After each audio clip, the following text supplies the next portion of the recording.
नमस्कार मंडळी. भरपूर शेतकऱ्यांची सोयाबीन दाना भरण्याच्या अवस्थेमध्ये आलेली आहे आणि आता सोयाबीनवर शेवटची फवारणी करायची आहे. कारण शेवटची फवारणी करते म्हणजे आपल्या याच्यावर एक अळीचं नियंत्रण करावं लागेल, बुरशी नष्ट करावी लागेल आणि दाना सुद्धा चांगला भरला पाहिजे. यासाठी आपल्याला एक औषध सुद्धा आहे ते वापरावं लागेल.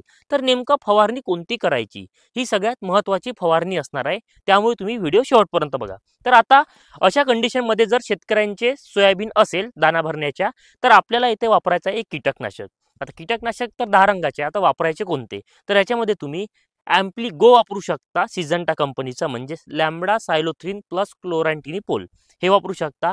किंवा तुम्ही कोराजेन वापरू शकता, म्हणजे क्लोरॅन्टिनिपोल त्याच्यामध्ये आहे, तर तुम्ही ते वापरू शकता. किंवा क्लोरो प्लस सायफरमेथ्रिन वापरा, स्वस्त आहे. प्रोपेनो प्लस सायफर घ्या, कारण आता अमोशा आलेली आहे. हे नाही मिळालं तुम्हाला तर तुम्ही येथे इंडॅक्सी कार्ब सुद्धा वापरू शकता. याच्यामुळे तुमची संपूर्ण अळी येथे नष्ट होईल. दुसरं, याच्यामध्ये तुम्हाला वापरायचा एक बुरशीनाशक. आता बुरशीनाशक कशासाठी? तर आपल्या चलपाची गळ होऊ नये, बुरशी पाण्यामुळे लागली आहे ते नष्ट व्हावी, याच्यासाठी तुम्हाला एक बुरशीनाशक हलकंसं आहे ते वापरायचं आहे. तिसरं, याच्यामध्ये 0050 किंवा धरती कंपनीचे केबीसी याचा उपयोग केल्यास दाना तुमचा चांगला भरेल. म्हणजे जे मुलांत पडते तर हे मुलांत पडणार नाही, तुमचा दाना चांगला भरेल. कारण त्याच्यामध्ये केबीसी म्हणजे पोटॅश आहे, कॅल्शियम आहे. तर तुम्ही त्याचा उपयोग हा करू शकता.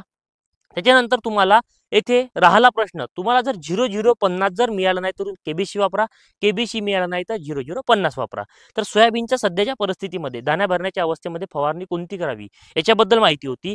येथे काय होतं की भरपूर शेतकऱ्यांची फसवणूक सुद्धा ही केल्या जाते. कारण शेवटची फवारणी ही महत्त्वाची फवारणी असते. आपली जर फवारणी चुकली आणि अळी आली तर संपूर्ण चलपाची इथे गळ होते. कारण इथे पाहू शकता नियोजन चांगलं होतं, तर शेंगा बघा किती जबरदस्त अशा भरलेल्या आहे किंवा आता पकडलेले आहे. बघा चलप किती जबरदस्त अशी पकडलेली आहे.